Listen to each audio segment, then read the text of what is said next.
दोस्तों, बांग्लादेश के अंदर इस वक्त हालात ऐसे हो चुके हैं कि पूरा देश हिल गया है। और ये हलचल कोई छोटी मोटी नहीं, सीधे पूर्व प्रधानमंत्री शेख हसीना को सजा सुनाई जा चुकी है। और इस सजा के ऐलान के बाद बांग्लादेश ने भारत के सामने एक ऐसी मांग रख दी है जिसने दिल्ली में भी माथे पर लकीरें खींच दी हैं। और दूसरी तरफ 50 साल बाद पहली बार रूसी युद्धपोत बांग्लादेश क्यों पहुंचा, और वो भी ठीक उसी दिन जब हसीना को सजा सुनाई गई।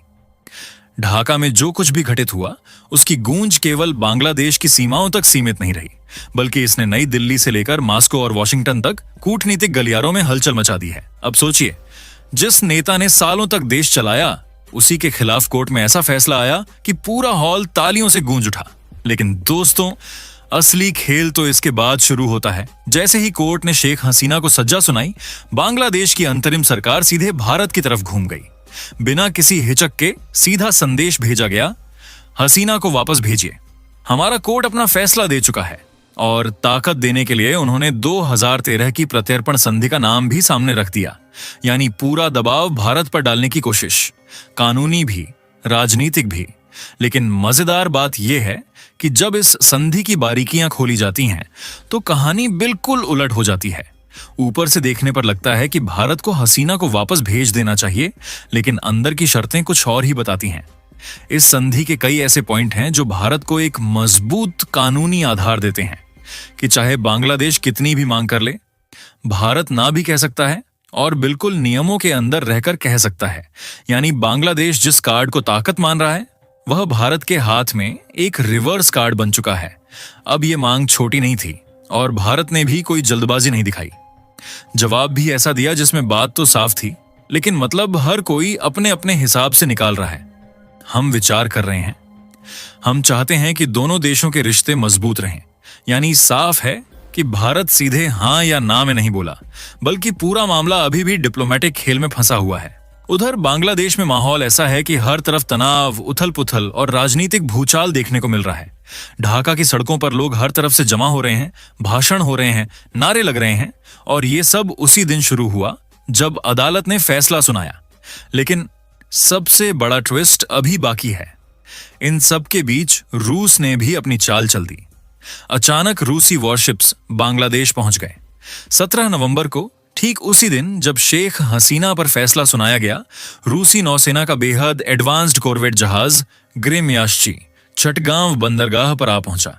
बताया गया कि यह सिर्फ 5 दिनों की मैत्रीपूर्ण यात्रा है। लेकिन सोचने वाली बात है, 50 साल बाद पहली बार रूस का युद्धपोत बांग्लादेश पहुंच रहा है, और वह भी फैसले के उसी दिन। क्या यह महज संयोग है या फिर जियोपॉलिटिक्स की कोई बड़ी चाल? जरा इतिहास के पन्ने पलटिए।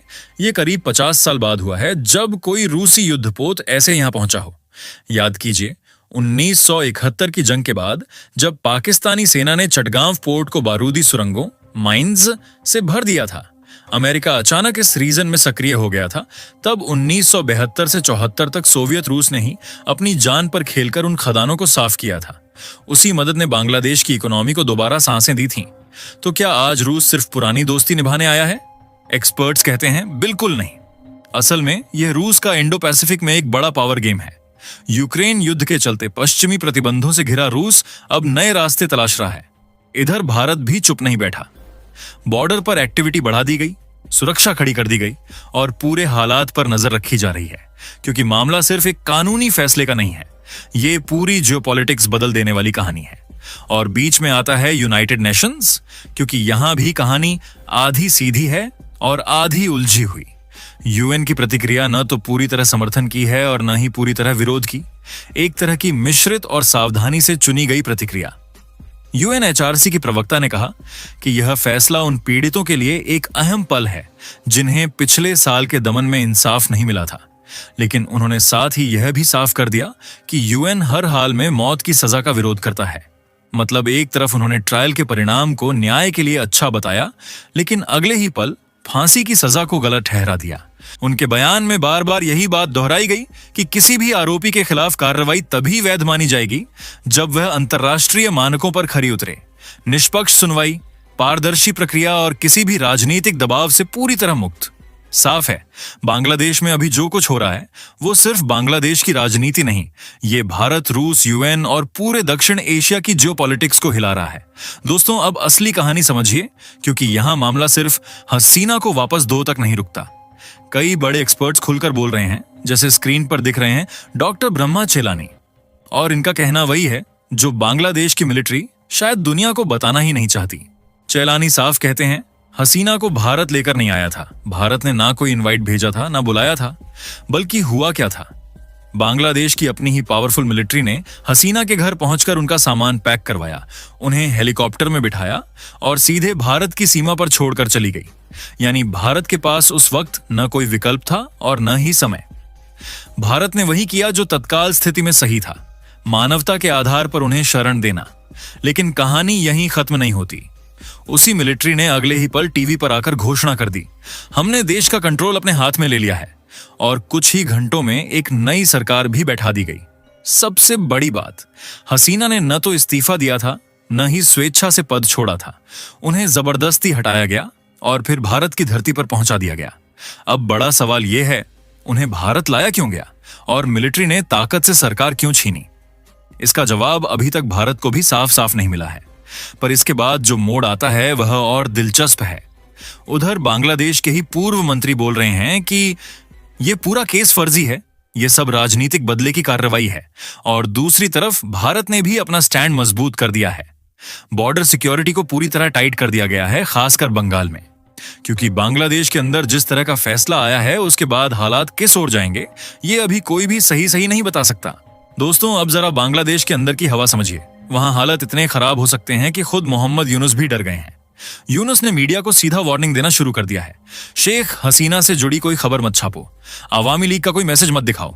मतलब साफ है, जमीन पर माहौल गर्म है और सरकार कोशिश कर रही है कि किसी भी तरह आग न भड़के, क्योंकि एक बार जनता भड़की तो हालात काबू में रखना मुश्किल हो जाएगा। अब जनता क्या करेगी ये तो आने वाले दिनों में पता चलेगा।